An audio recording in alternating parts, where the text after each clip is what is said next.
Meu Senhor e meu Deus, creio firmemente que estás aqui, que me vês, que me ouves, adoro-te com profunda reverência, peço-te perdão dos meus pecados e graça para fazer com fruto este tempo de oração. Minha Mãe Imaculada, São José, meu Pai e Senhor, anjo da minha guarda, intercedei por mim. Bem, hoje é dia 19 de março e aquilo que nos chama logo a atenção neste dia é que lembramos que é o dia do Pai. É o dia do Pai porque na Igreja celebramos, a 19 de março, São José. Só que este ano acontece uma coisa que acontece de vez em quando, que é quando a solenidade de São José coincide com um domingo da Quaresma, que é o caso, é o quarto domingo da Quaresma, então é transferida para o dia seguinte. Então nós só vamos celebrar São José depois amanhã, no dia 20 de março, que é uma exceção. Habitualmente celebramos neste dia 19. Apesar de que o dia do Pai continua a ser hoje e por isso não te esqueças de felicitar o teu Pai e agradecer, né, a Deus Nosso Senhor, pois o nosso Pai, a nossa Mãe, de modo especial hoje, o Pai de cada um de nós, que teve uma importância tão grande e tem uma importância tão grande na educação de cada um de nós, né, e na nossa formação, né, um ponto de referência. Né. Mas no Evangelho de hoje, volto a dizer que é o Evangelho do quarto domingo da Quaresma, temos uma passagem muito bonita, tirada do capítulo 9 de São João, que é a cura do cego de nascença.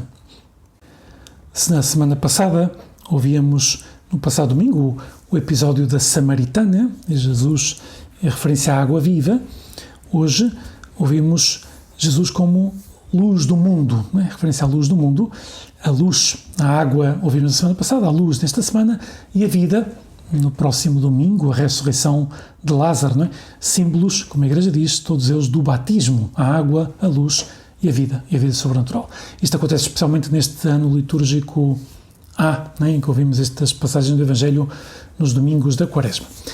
Então, de facto, o Evangelho, capítulo 9 de São João, fala da cura de um cego de nascença. É um evangelho longo, e queria só comentar algumas partes, mas o que está claro é que Jesus cura um cego de nascença, diz-lhe que vá lavar-se, diz assim que cuspiu em terra, fez com a saliva um pouco de lodo e ungiu os olhos do cego. Depois disse-lhe, vai lavar-te à piscina de Siloé.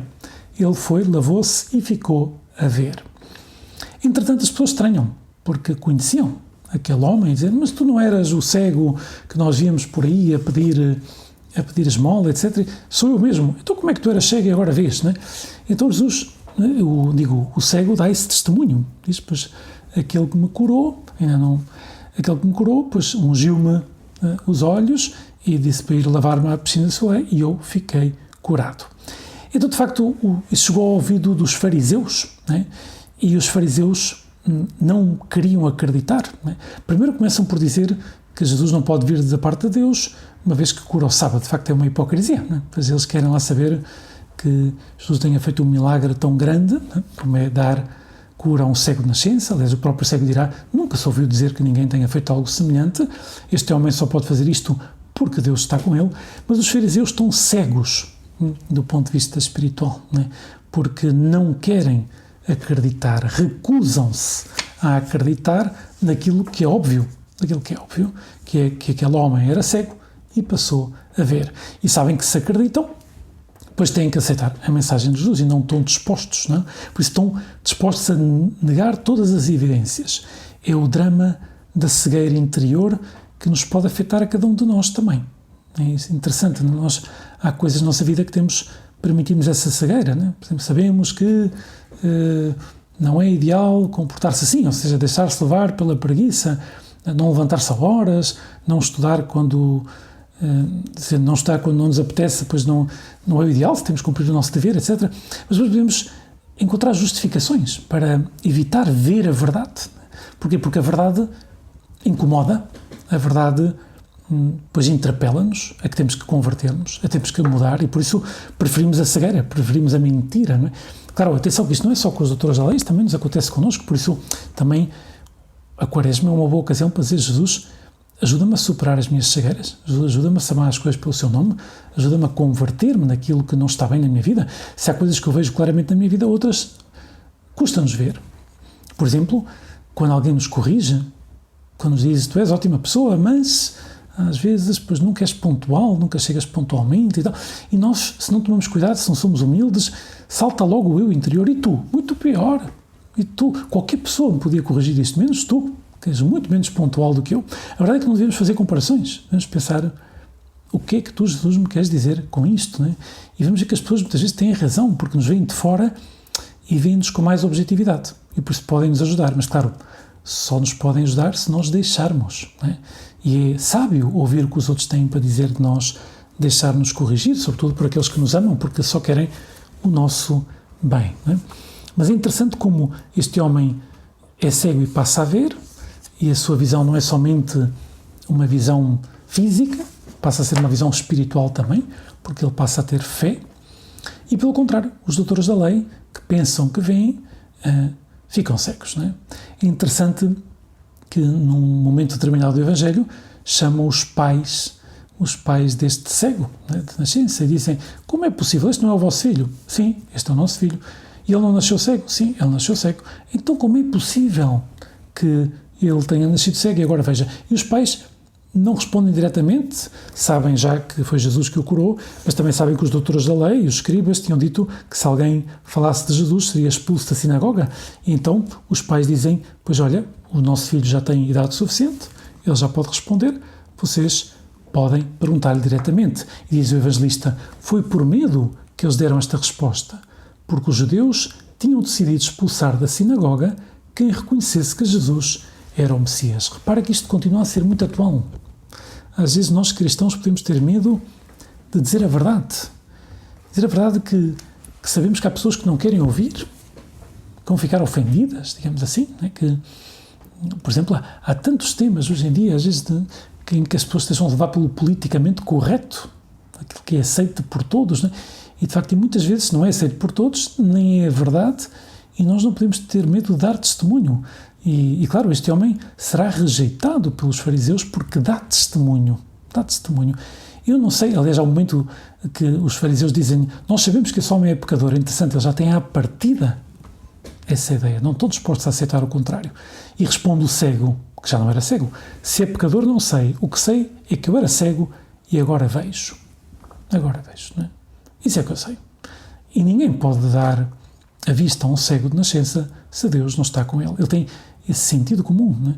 Essa ideia clara, né? de que Deus está com Jesus, porque senão não poderia ter feito um milagre tão grande. Né?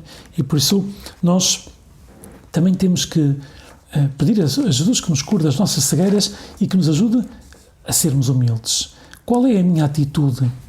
A minha atitude é dos doutores da lei que, presunçosos no seu orgulho, julgam os outros, e às vezes essa é a nossa atitude, e Jesus pedimos perdão, ou pelo contrário, a minha atitude é do cego de nascença que, consciente das suas necessidades e limitações, vai seguindo o que Jesus lhe pede para se abrir à sua graça e à luz da fé. Esta passagem do Evangelho nos recorda que a fé é uma luz que nos ilumina, que nos revela verdades que nós não conseguimos chegar somente com a razão, que nos revela o verdadeiro sentido da nossa vida.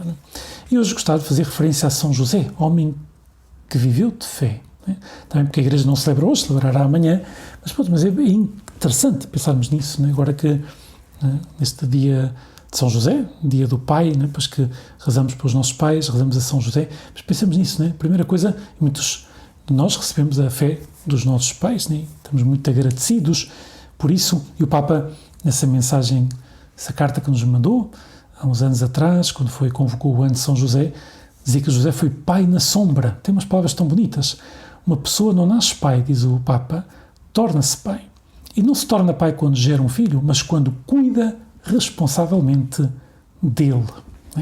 E nós temos muitos, agora que estão a assistir, que estão a ouvir, pois não são pais neste momento, mas serão um dia, mas todos nós, como diz o Papa, estamos chamados a ser pais e mães do ponto de vista espiritual, Estamos chamados a preocupar-nos com os outros, a dar a vida pelos outros, a cuidar dos outros.